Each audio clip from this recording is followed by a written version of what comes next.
The sequel, the great narrative tradition that dares to ask the question, what if we gave people more of that thing they liked? It has often been easy to dismiss sequels as lazy, formulaic cash grabs. A formula that brought us 12 Friday the 13ths, 9 Pink Panthers, and 8 Police Academies. But there are enough examples disproving the claim. Your Godfather 2s, our Paddington 2s, our Babes Pig in the City. So we can never fully dismiss them. Besides, long before movies were around, sequels existed in literature for hundreds of years. The Odyssey is a sequel to the Iliad, and those were like the first books, I think. Sequels were not invented by Hollywood. But a new form of sequel, if not invented, was perfected by Hollywood. A form of sequel that comes many years after the preceding film, bringing back characters who are now older, wielding nostalgia like a deadly weapon. I'm talking about the Legacy sequel. You know, where the original star comes back, but now they have gray hair and maybe a beard. And they've experienced some grief and maybe some trauma. And they're not as quick as they used to be, but they've got life experience. And they can help a new young star who has idolized them for years, who can then fill those big shoes and carry the franchise forward to reliably make money for years to come. But why? What drives a movie series to go the way of the Legacy sequel? And why are they so much more prevalent right now? To answer these questions and more, we will have to embark on a journey deep into the psyche, plumbing the dark corners of the mind and the film industry. Are these movies some sort of anomaly, or were they always inevitable? Be warned, this topic is not for the faint of heart. We'll be dealing with true madness here. Plus, at one point, I'm going to show clips from Return to Oz, and that shit is real nightmare fuel.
Hi, I'm Patrick Willems, and welcome back to the show.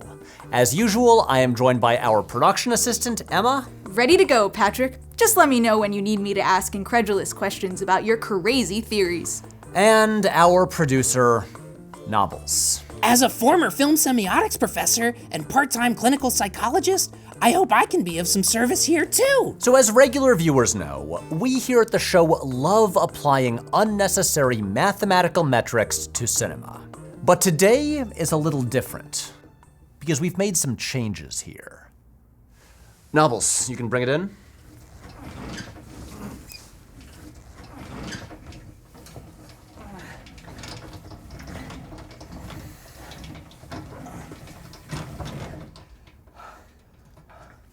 That's right. Just like the FBI started the Behavioral Science Unit to study serial killers, we have started a new subdivision here at Nebula to examine the inner workings of new forms of cinema. Oh, it's like that show you like about studying serial killers. Criminal Minds?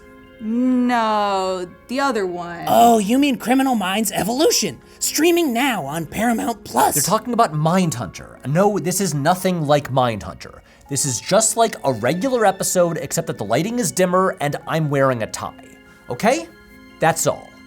Now, you might be asking, did we get official permission from Nebula to create this new branch? No. But I did send an email to Dave this morning and logically assume his radio silence to be sort of a tacit, go for it, guys. And like any government defense department, we can now spend insane amounts of money on things we don't even need, such as Nobbles' overtime rate. I spent last night making this spreadsheet of every Legacy sequel ever. See, we billed for hours of work and we only showed that spreadsheet for like 2 seconds. Anyway, the reason we're here today, Legacy sequels. Or requels, as the 2022 Scream reboot called them. Oh my god, he's making a requel. Or Legasequels, a catchier term coined by film critic Matt Singer. Or Legasqueakquels, as the inevitable Chipmunk reboot 5 years from now will be called. You're all familiar with them, you've all seen plenty of them, but to agree on a definition for this episode, our unit has identified 2 main qualities. A legacy sequel is any sequel with a decade or more gap between it and the previous installment, in which that gap in time is a key part of the narrative. So for instance, in the Mad Max series, there is a 30-year gap between Beyond Thunderdome and Fury Road. But Fury Road makes no reference to any time passing. Max is not any older, and there is no continuity referenced from the past movies. So here today, I am very sorry, but we are not considering Mad Max Fury Road to be a legacy sequel.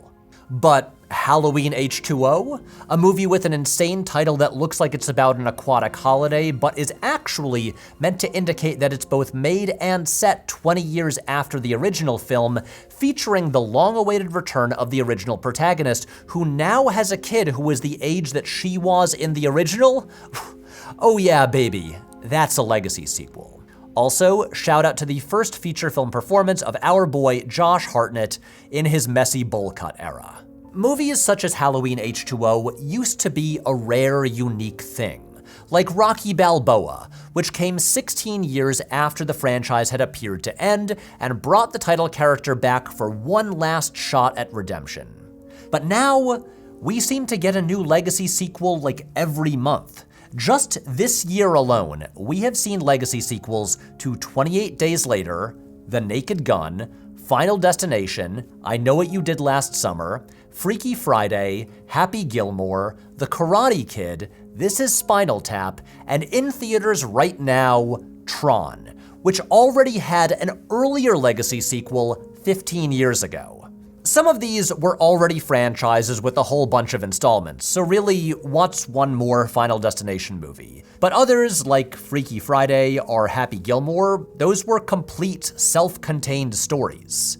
Is there a reason to revive them other than that the kids who grew up with them are all growed up and depressed now and want to return to a time in their lives when the world seemed simpler and brighter, where the delineation of what was real and unreal, good and bad, right and wrong, seemed much clearer? It's very easy to chalk this all up to a culture addicted to nostalgia, and movie studios terrified of making anything outside of safe, familiar IP. And let's be honest, that is a big part of it. But as with anything, it is not quite that simple. Like, are you gonna sit there and tell me that Top Gun Maverick or Creed aren't great fucking movies that equal, if not surpass, their originals? Or that the new Naked Gun isn't the funniest movie released by a major studio in years? Or like 28 years later, there is not a drop of nostalgia in that movie. Not a single legacy character or even a reference to events of the past. So what do we make of that? Legacy sequels aren't just a major part of modern cinema. There are so many of them now, and they have evolved so much in the last 40 years that we need to qualify them as a whole new form of movie, with their own tropes and traditions. So let's explore the anatomy. Actually, let's not be quite so crude. Let's get inside the mind of a legacy sequel. This is going to be hard-hitting, science-driven breakthroughs. We are changing the way that people think about the taxonomy of movies. Patrick, this feels a lot like we're doing a Mindhunter. You know, buddy, doing a Mindhunter isn't going to bring it back. But why did it have to end?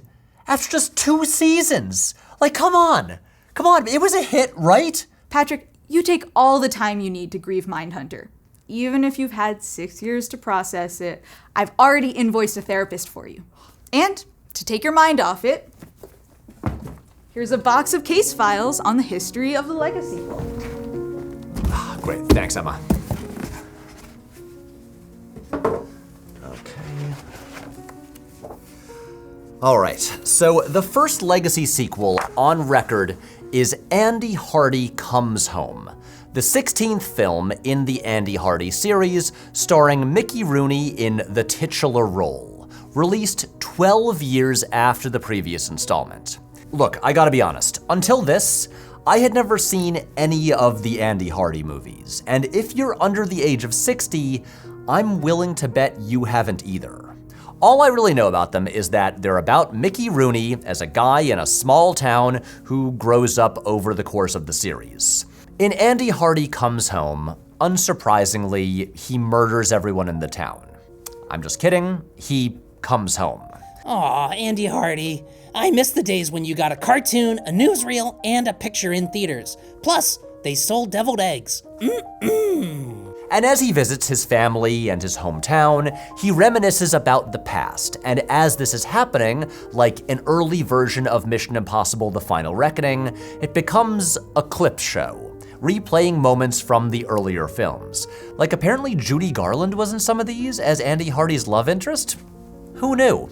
Back in 1958, producer Red Doff told the LA Times, "We feel it's time for another Hardy picture. People like things nostalgic. We believe they'll be curious to see a recreation of what they loved 15 and 20 years ago."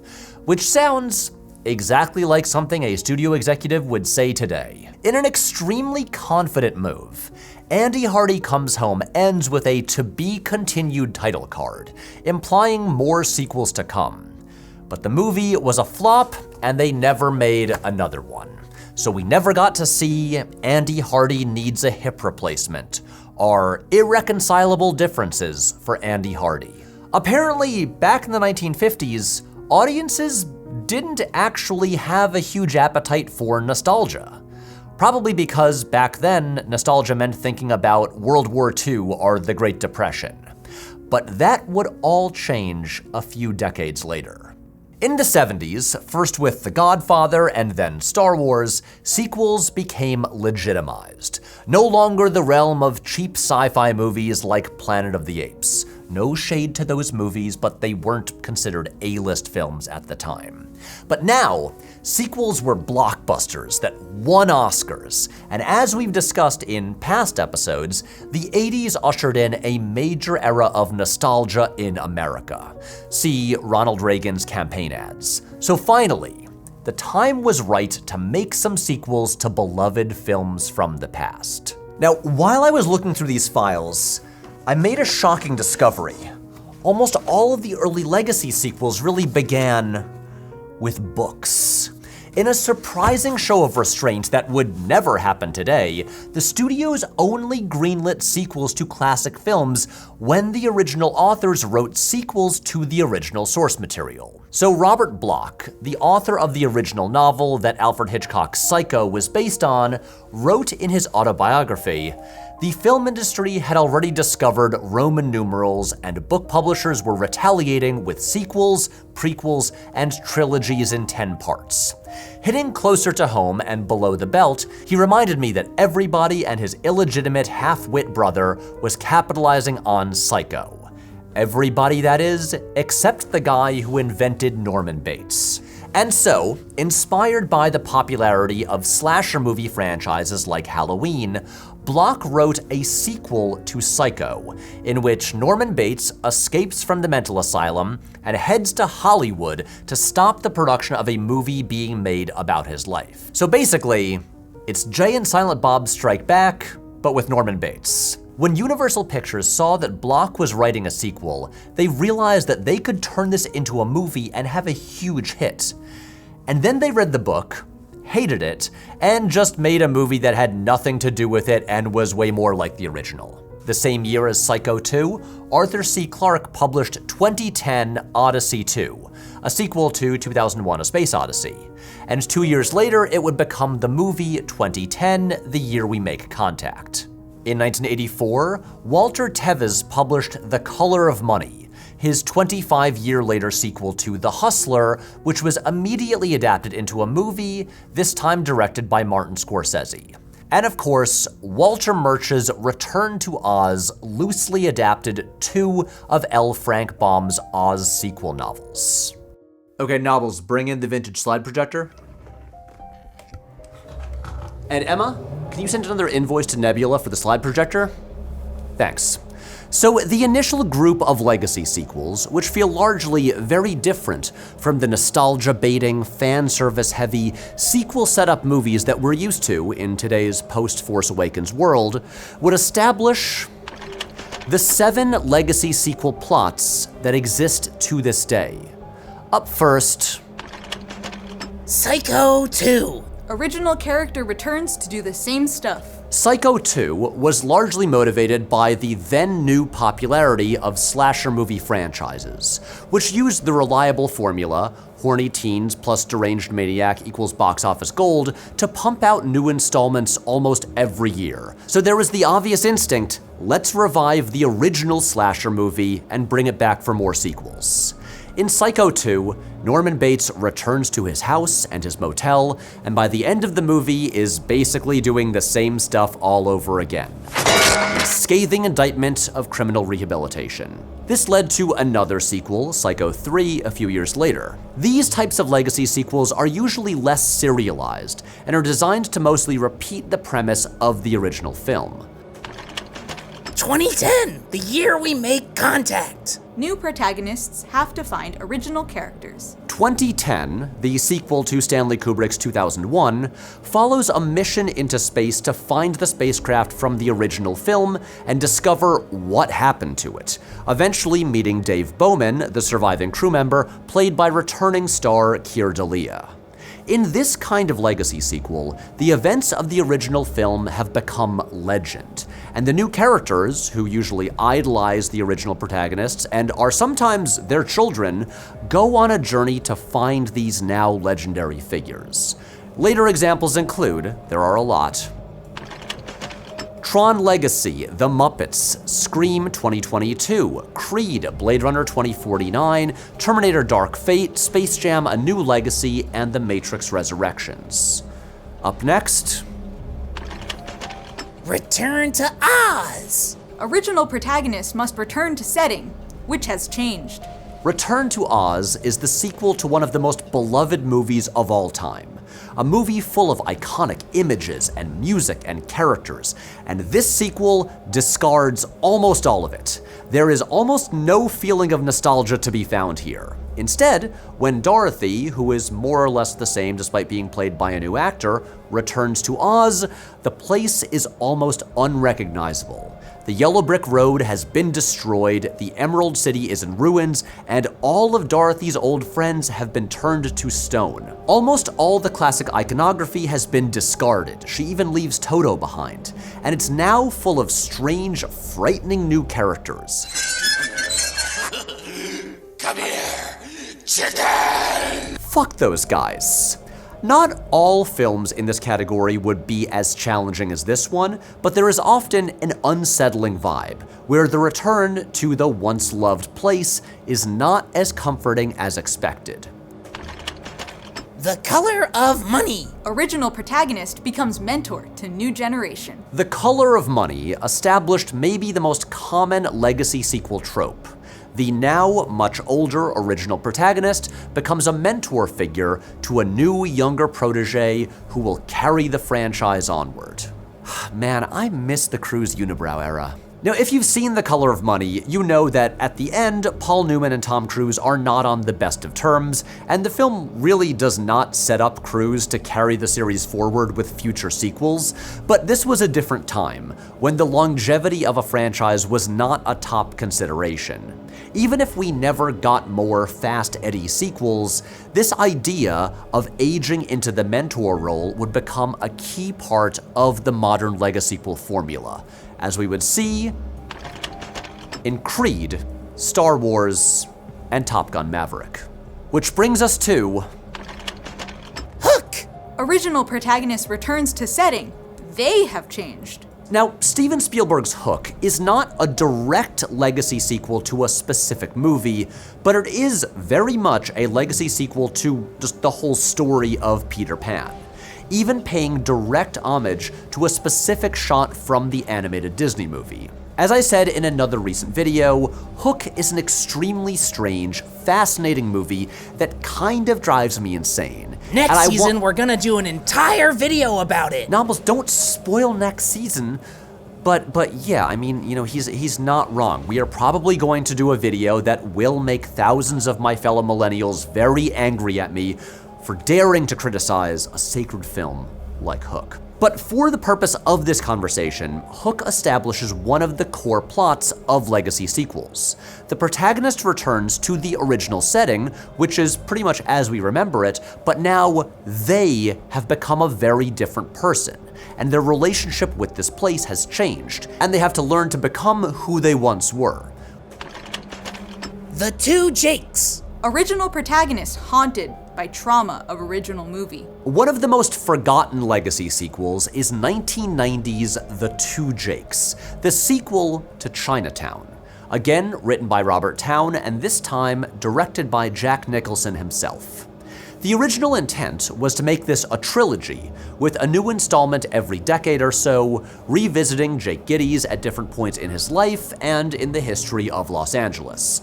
But this film was a flop, and so we never got the third installment, The Three Jakes. In The Two Jakes, the events of Chinatown hang over everything.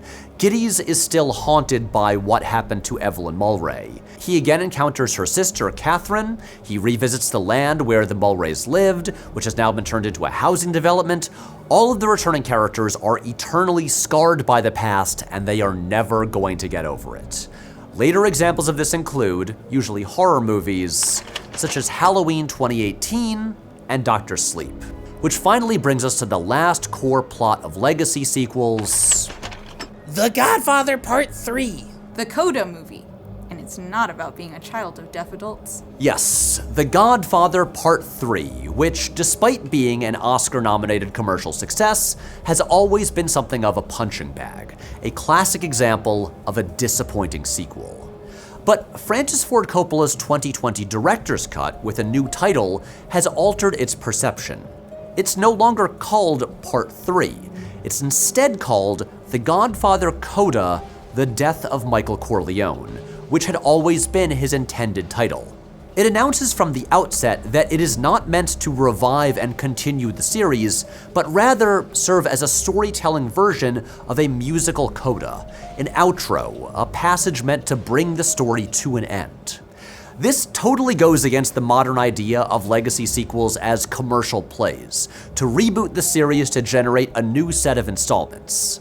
These coda films are almost always made by the original filmmakers, returning years later as older people who have changed in various ways to revisit these characters and make one final statement with them. Later examples of this include Rocky Balboa and The Matrix Resurrections. What's so surprising about these initial legacy sequels from the 80s and 90s is how almost none of them led to additional installments in their respective series. With the sole exception of Psycho 2, they weren't motivated by studios trying to tap into fans' nostalgia and revive dormant brands. These were almost always driven by filmmakers who had a creative reason to revisit these characters, to say something new with them and explore a new chapter of their lives. Or in some cases, stars who wanted to revisit their iconic characters for one last hurrah, like Stallone in Rocky Balboa or Jamie Lee Curtis in Halloween H2O. H2O and Superman Returns were actually the first movies to do the confusing move of being selective sequels, only acknowledging certain installments. In these cases, they are sequels to the first 2 movies in each franchise, and then they ignore the rest, deciding that they're not canon. Exalt your fandom. Live your fashion. The 2025 Patrick H. Willems collection. The ordinary becomes spectacular. The Cinephile's mug. Be bold and unafraid to express who you are. Tell the world, I appreciate Val Kilmer more than you. And finally, we give you the Nobbles. You too can have a piece of the icon himself. Available now for a limited time. But what makes these different from just regular sequels, targeting aging millennials and Gen Xers chasing a sad echo of things that once brought them comfort? Denial. The classic Kubler-Ross first stage of grief. Right, but is there something else unique then? What am I missing? Well, you already said it, Emma. When you were talking about aging movie fans, that's exactly the point. Time. See, one of the things that makes cinema unique as a medium is its ability to manipulate time. In a montage, you can compress time, jumping seconds or days or even centuries in a single cut. Or you can stretch it out with slow motion. And as we recently discussed with digital de-aging, cinema is now trying to reverse the flow of time. But what makes legacy sequels unique is that they are movies that embrace the very real passage of time. Even for fantastical genre films, this imbues them with a certain level of reality. Francois Truffaut was the first filmmaker to really explore this, with his 5 films following Antoine Doinel as he starts as a boy and grows up into an adult, with each film checking in on him in a different chapter in his life. With these, what matters almost as much as what happens in the story of the movie is what happens off-screen in between installments, the life lived that we don't see. These movies tell us that these characters are not simply frozen in place where they were at the end of the original film. They grow and change and have a life beyond the 2 hours that we spend with them. Probably no movies embody this idea of embracing the gaps in time in between installments like Richard Linklater's Before trilogy, which, yes, I must admit only has 9 years in between each installment, and so it doesn't quite fit my definition of legacy sequel, but whatever. I make the rules here, and I say I'm gonna bend them and allow it. In each film, we only get to see one day in the lives of Jesse and Celine, and each time, they are at a very different point in their lives. And also, so were the filmmakers and the actors, and if you watched each one on its initial release, so were you. As Dennis Lim writes in his essay accompanying the Criterion Collection release of the trilogy, the Before films are a different, arguably more overwhelming experience precisely because of the long dividing intervals, which we might think of as a kind of negative space and time. What separates these 3 distinct moments in the lives of Jesse and Celine are not mere edits, but unfakeable real-time ellipses that carry a full durational weight for creators and characters and audiences alike. Each new film demands to be viewed through a palimpsest of accumulated experience. In the scheme of the Before movies, time operates both as a special effect and a reality principle. In Before Sunset in particular, so much of the film's emotional power comes from us understanding that this is the first time in 9 years these characters have interacted. We can see the time on their faces. We see a wedding ring on Jesse's finger. They are different people now. We cherish this time with the characters because we've waited so long for it, and this might be all we get. Even in the most commercial of franchise movies, one of the greatest appeals for me is learning about what has happened in the lives of the returning characters, the changes, triumphs, and losses they've experienced. In Rocky Balboa, when we meet Rocky again, we realize that since the last film, his wife Adrian has died. We see him go to the cemetery and casually take down the folding chair from the tree, and we understand that this is now part of his regular routine. Now, I'm very sorry, everyone, but I'm going to invoke The Last Jedi and inevitably make the comment section a nightmare. So, if you look at the various deranged reactions to that movie, one of the most common complaints was that Luke Skywalker was not the exact same person he was 30 years earlier. Depending on who you talk to, he was now too jokey, or too dark, or too sad, and the Luke they knew never would have quit and given up like that. Well, I'm sorry folks, but that's not how human beings work. People live lives and experience experiences, and over time, those things change us. I, for one, would much rather watch a movie about someone who has had an actual journey through life. In a 1980 interview, Truffaut discussed his Antoine Doinel series and says that ultimately, it might be a failure since the character doesn't really evolve. He compares him to Mickey Mouse, a cartoon character frozen in time, saying perhaps the Doinel cycle is the story of a failure, even if each film on its own is enjoyable to watch. Truffaut did what a lot of these nerds claim to want, for characters to be preserved in amber, remaining the same over decades. But to him, that is ultimately a failure. But look, that's just one French guy's opinion. Hey Emma, now that I'm talking about it, can you order us the Criterion 4K box set of the Doinel movies? Could be useful. On it. Awesome. And how much have we charged the company so far? Just south of 3K. Best to ask forgiveness. Oh, that's nothing. I was afraid it was gonna be something ridiculous. While you're at it then, order me a few more sweaters. While researching this topic, I found a very interesting quote. So last year, Christopher Nolan, yep, that guy, wrote a piece for Variety about Gladiator 2, which contained a line that I haven't been able to stop thinking about. Like the best long-awaited sequels, Gladiator 2 must be a remake and a sequel in one. So is Christopher Nolan, a director who has never actually made a legacy sequel, secretly the world's foremost expert on them? Do we think we should hire him to be a member of the Cinematic Science Unit? Even if he was interested, I can't imagine he'd have time. He's pretty deep in post-production on the Odyssey. Right. I wish you'd reminded me before I sent him all those handwritten job offers. He's gonna think I'm crazy now. You know, Chris and I are actually pretty good friends. So anyway, another recent legacy sequel, The Naked Gun, had its main character, who is the son of the original protagonist, put it a different way.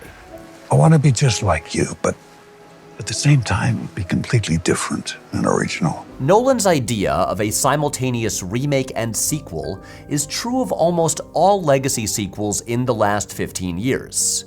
They largely copy the structure of the original film and are careful to deliver similar pleasures. They use the iconic music, they recreate the iconography, they quote dialogue from the original. Are you a god? I'll be back. Top Gun Maverick opens with a nearly identical remake of the opening of the first film. The same text in the same font, another sunset montage of jets landing on an aircraft carrier set, once again, to Danger Zone by Kenny Loggins.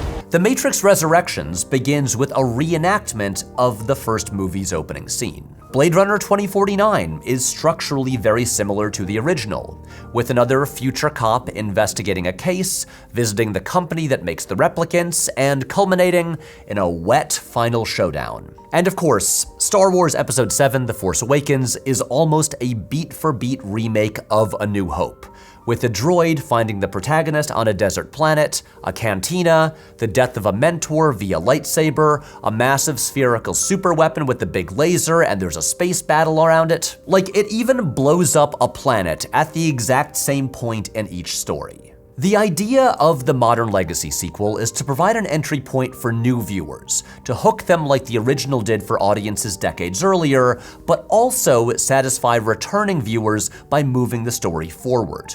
The passage of time has to mean something, like how have the characters and the worlds changed. What's surprising about watching the early legacy sequels from the 80s and 90s now is how little interest they had in the remake part. There is little to no what we now call fan service.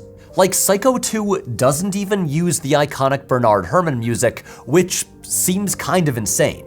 In a 1986 interview promoting The Color of Money, when asked about comparing it to the original film, The Hustler, Martin Scorsese replied, "The idea was to make not a picture that will be compared with the old one, but of course, because you're dealing with the same character, it's going to be compared to the old picture. The old picture is something completely different. We wanted to make a film that, if nobody had heard of The Hustler, would stand on its own. But you see, the original Hustler is a film of a certain period, late 50s, early 60s. has a certain style to it, has a certain dramatic thrust to it, which is very much of that period. And the times have changed somewhat. Like, why would he be wasting his time trying to redo the original? It's a different era and a different story. But to really understand how and when legacy sequels changed, we have to look at two case studies, two installments in the same franchise. Thanks, Emma. This is the big one, folks. A killer series all about killers. All of our work has been leading us right here. This is what the late nights, early mornings, and expensed work lunches were for. We're gonna talk about Scream. But we're not talking about the original Scream, which came out in 1996. We're talking about the two legacy sequels from this franchise, Scream 4 from 2011 and just Scream from 2022. Remember the remake sequel thing? Well, a now common move for legacy sequels is to simply give it the same title as the original movie. See Halloween, Texas Chainsaw Massacre, I Know What You Did Last Summer, The Naked Gun. This can be really confusing when you're trying to have a conversation like this about different installments. So for now, just for this video, let's call Scream 2022 Scream 5. Okay? Okay. Scream 4 was released 11 years after Scream 3.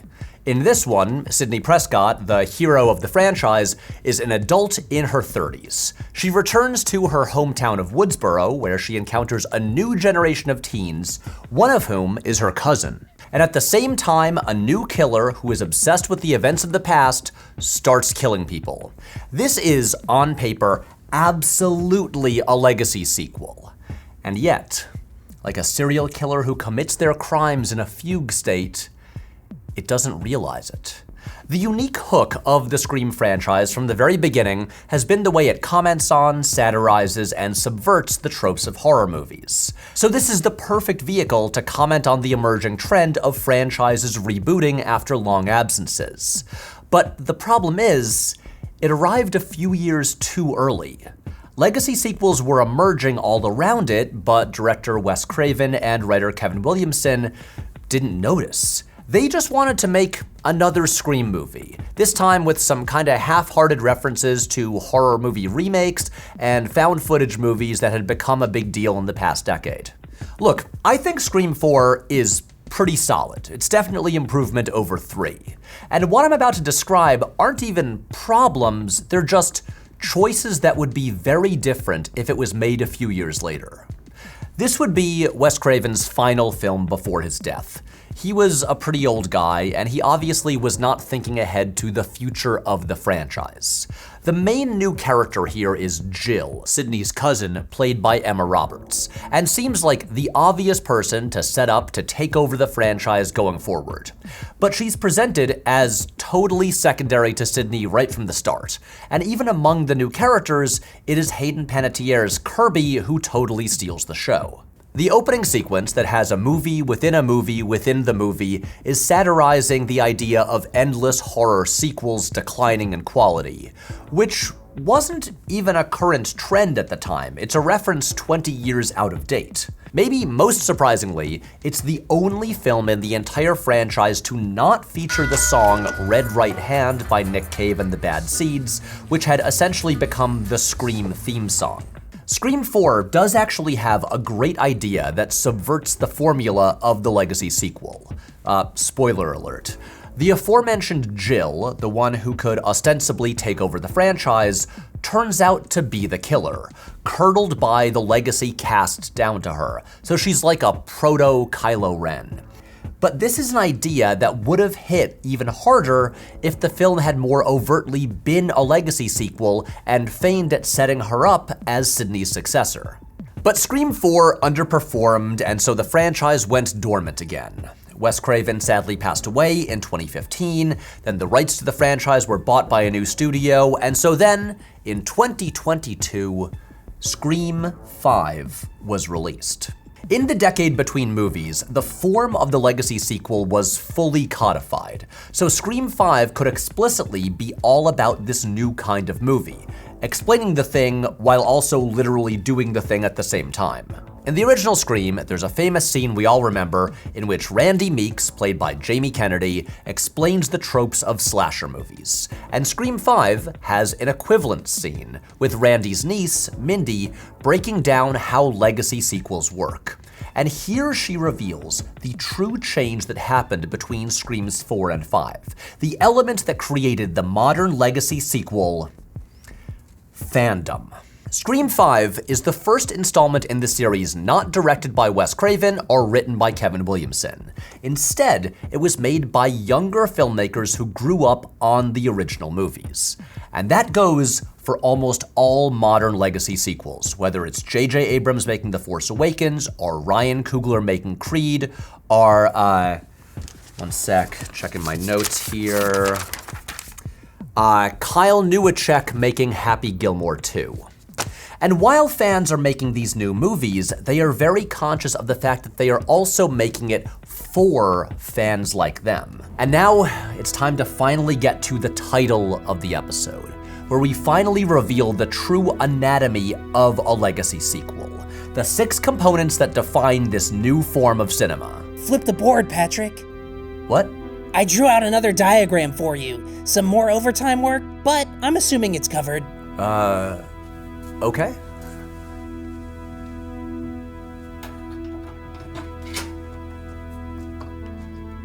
Oh wow. Look at that. Patrick sort of complimented my work. Is this the start of a budding friendship? No. Okay, so first we have, number 1, a loose remake. As Mindy explains, a regular remake, like the Platinum Dunes Nightmare on Elm Street, doesn't cut it anymore, because fans don't want the history discarded, but they still want the feeling of the original, so the overall story should resemble the film they love. In Scream 5, the killers are die-hard fans of the original who were trying to fix the franchise by making it basically a remake of the original, with the same structure and setting. There's a sense of entitlement that their years of devotion mean they know what it should be, which is largely a copy of the thing they love. Where Scream 4's opening sequence is a super meta movie within a movie within a movie, full of cameos, Scream 5 goes right back to basics for the opening. One teen girl alone in a house getting a phone call from the killer. There are updated references and cell phones and smart home door locks, but it is essentially a remake of the iconic opening scene from the first film. And of course, the third act takes place right back in the same house from the original movie. Number 2, a new generation of characters, ideally direct relatives of the legacy characters. So these 2 are Randy's niece and nephew, this is Stu's nephew, he is Judy's son, and Sam, the main character in a way more successful Ray Palpatine scenario, is the daughter of Billy Loomis, the killer from the first movie. Somehow Billy Loomis returned. This is the new generation. The torch is being passed, as in like there is literally dialogue in the movie about passing the torch. Time to pass the torch! Okay, component number 3, returning legacy characters from the original films, now older to show that time has passed. As Mindy says, New main characters, yes, but supported by and related to legacy characters. Because the new leads can't do it on their own. They need mentors. Sydney gets a dramatic introduction, turning to the camera, revealing it's her, which is a stark contrast from her arrival in Scream 4, where she's just getting out of the car on a sunny day to go to a book signing. Component number 4, time passing. Some things have to have changed since the previous movie. The world has to be a little bit different. Like in Scream 5, we see that Dewey and Gale are divorced, and Dewey lost his job, and Sydney had kids. Okay, now, component number 5 is a reverence and love for the original. This might actually be the most important part, the part where fandom matters the most, because to fans, these are more than just movies. They've been a part of their lives as long as they can remember, and the movie needs to respect and reward their decades of commitment. So in Scream 5, a pivotal scene takes place in the Randy Meeks Memorial Home Theater.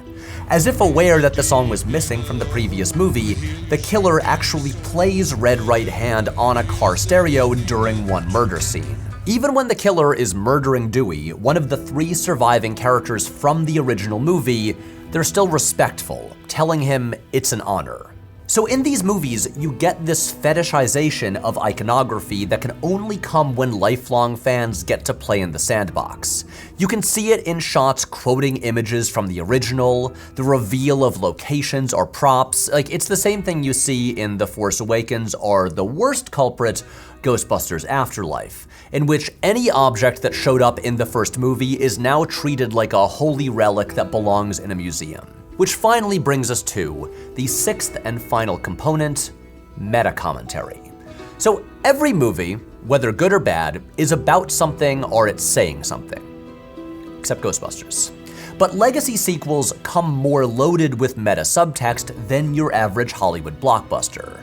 They are returning older and wiser and reflecting on their own legacy and their place in the cinema landscape.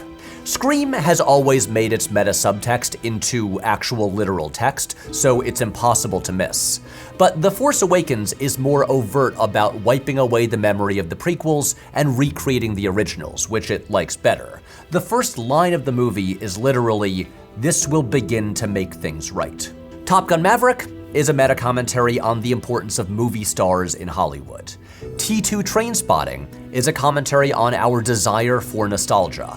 The Matrix Resurrections is literally a commentary on legacy sequels themselves. And collectively, all these legacy sequels have a lot to say about our obsession with the past, our dissatisfaction with the world today, and our fear of leaving the familiar comfort of what we know. This is getting pretty bleak. Should we hit the keep it posy button? Stay strong, Emma. We knew this discussion might get dark, but we have to see it through. I do have fart noises queued up on the Hypnology to lighten the mood, just in case. As we saw with The Godfather Part 3 or Rocky Balboa, when the original creators return to make one of these, they usually just want to reflect on the passage of time and give the whole larger story a coda. But when the fans run the show, it can restart for a new generation.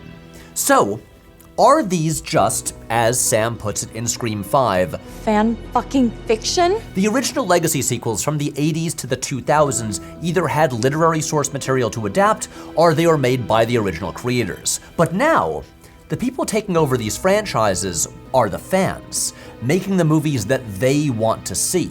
But the thing is, Scream 5 did not invent this. This actually happened years earlier, with 2 movies released at the turn of the decade. Okay, so, I was saving this one for last. To see the perfection of the modern legacy sequel, we must move on from individual case studies to show, instead, how it was actually a corporation that perfected the legacy sequel format that we know today. And the corporate entity responsible?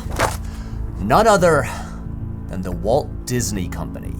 And it's here where we've truly entered the mind of the modern legacy sequel. I think I finally get it. But, like Holden Ford and Mindhunter, have I gotten too close to legacy sequels?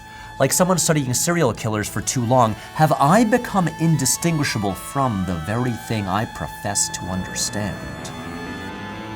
Am I become legacy sequel? Okay guys, thank you for snapping me out of that. I get a little bit too deep into this sometimes. I'm invoicing you a weekend in the Poconos after this. Good to take a step back after the episode's over. That is a really good idea. Thank you, Emma. Now, where was I? Oh, right. The Walt Disney Corporation. See, in 2010, they released a movie called Tron Legacy. And in 2011, they released one called The Muppets. Both of these movies used the new protagonist has to find the original characters premise originally from 2010, the year we make contact. In Tron Legacy, Kevin Flynn, the protagonist of the original film, has gone missing. And years later, his son Sam, who's now grown up, returns to the old arcade and enters the Grid, the virtual reality world Kevin created to find him. The Muppets follows a new character, Walter, who's a devoted fan of the Muppets and needs to track them down and get them back together to put on their classic show once again.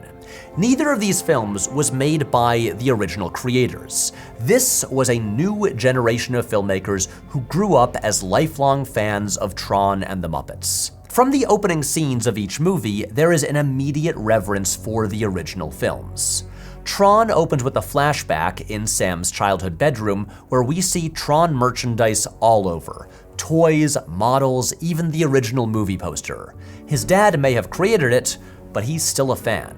The opening title sequence of The Muppets shows home video footage of Walter growing up, and the moment that he discovers The Muppets, becoming, as he describes himself, their #1 fan. He gazes lovingly at the TV as an episode of The Muppet Show begins. He has a Muppet-themed birthday cake and receives Muppet merchandise as gifts. He has dreams of being invited to be a part of The Muppet Show. In each film, the original protagonists become icons. Back in The Muppet Movie from 1979, Kermit is introduced as just a frog hanging out in a swamp, just a regular guy. But here, he's a legend, idolized by the main character. He arrives in the film in silhouette, with a heavenly light behind him, with a choir singing. Yes, it is a gag because this is the Muppets, but it still presents him as if he's a god. In Tron Legacy, Kevin Flynn, played again by Jeff Bridges, literally is a god. He's the creator of this world. The other characters all regard him with awe. He lives in a palace in a mountain that seems to respond to his thoughts that's only reachable by a long journey.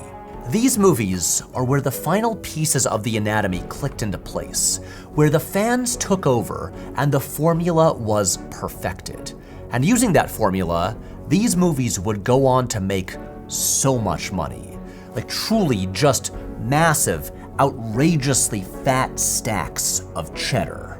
So up next, Speaking of fat stacks of cheddar, I just got an email from our CFO. $500 for a vintage slide projector. AAA 4-diamond room at the Lodge at Woodlock.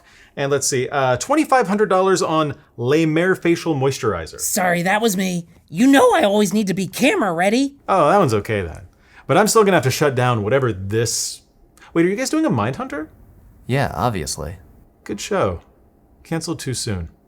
Anyway, I'm not paying for this. I knew the unlimited funds were too good to be true. It's okay, just do another Star Wars video to recoup the costs. I'm kidding. Unless... No, I'm just joking. Anyway, I'll see you kids tomorrow. Well, Emma, Nobbles, I guess the CSU is finished. And so this is the last time you are ever gonna see me discuss Legacy sequels.